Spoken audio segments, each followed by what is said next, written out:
Olá, galerinha! Estamos aqui para mais uma videoaula. Hoje é o vídeo 1 de Geografia, página 16, Brasil, divisão político-administrativo. Vamos lá? Brasil, divisão político-administrativa. Você estudou que, geralmente, a área urbana e a área rural formam um município. Os municípios juntos formam um estado.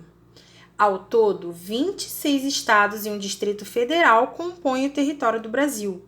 A Federação Brasileira é localizada no continente americano.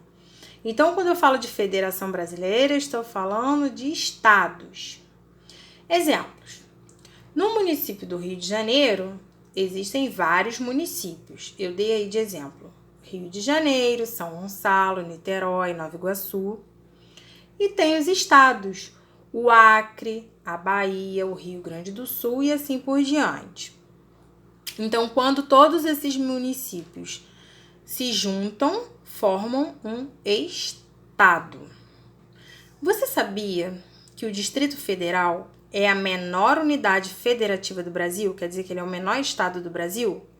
Não tem municípios e nem bairros. É composto por 31 regiões administrativas dependentes do governo. É a unidade federativa onde está situada a capital do país, Brasília. Então, a capital do Brasil é Brasília e está lá no Distrito Federal. UF é a sigla para Unidade da Federação. Unidade da Federação refere-se aos estados brasileiros. Então, sempre que você lê Unidade da Federação, unidades federativas, estamos falando dos estados, porque cada um representa uma unidade da federação. O mapa político do Brasil é a representação gráfica que indica a divisão do território brasileiro em unidades federativas. Então, sempre que vocês ouvirem falar do mapa político do Brasil, é exatamente o mapa do Brasil, esse todo aqui, e as divisões pelos estados. O município onde você e seus familiares vivem faz parte de qual unidade da federação? Do Rio de Janeiro. Aqui, ó, bem aqui embaixo. A localidade que abriga a sede do governo é chamada de capital. A capital do Rio de Janeiro é Rio de Janeiro. O mapa geralmente também informa o tipo de oceano que banha o país, informa os países vizinhos aos estados, no caso as divisas. E assim por diante. Existem vários tipos de mapas e eles sempre vão conter legendas explicando o que ele quer representar. Limite de município.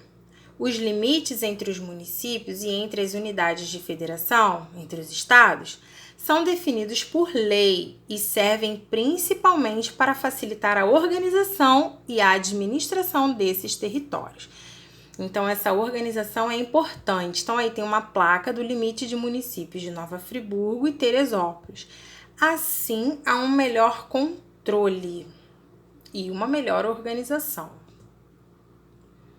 Você sabe o que significa gentílico ou adjetivo pátrio? Esses termos se referem à nacionalidade ou lugar de origem. Então, o lugar de origem ou a nacionalidade de um determinado indivíduo, município, estado, país, etc. Então, aí eu dei alguns exemplos de adjetivos pátrios. Quem é do Acre é acreano. Quem é de Alagoas é alagoano. Amapá, amapaense. Aracaju, aracajuano. Amazonas, amazonense e por aí vai.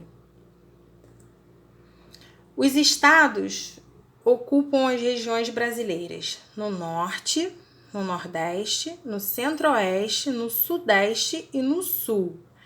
Cada um dos estados possui uma capital, então todo estado tem a sua capital, local onde fica toda a administração da unidade federativa e que ajuda as prefeituras das outras cidades.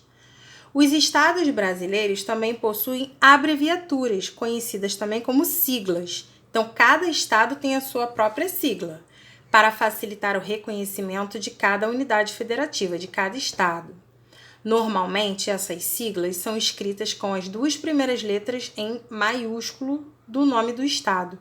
Outras unidades só possuem a primeira letra escrita em maiúsculo. Então, veja aí alguns exemplos. O estado do Maranhão, a sigla é MA e a capital é São Luís. Piauí, PI, Teresina. As siglas sempre vão estar em letras maiúsculas, tudo bem? Por hoje é só, galera. Lembrem de enviar as atividades de caderno e de apostila para o e-mail de sua professora, ok? Então, para a casa de hoje da apostila é da página 17 até a página 23. Um beijo, galerinha. Muitas saudades. Fiquem com Deus.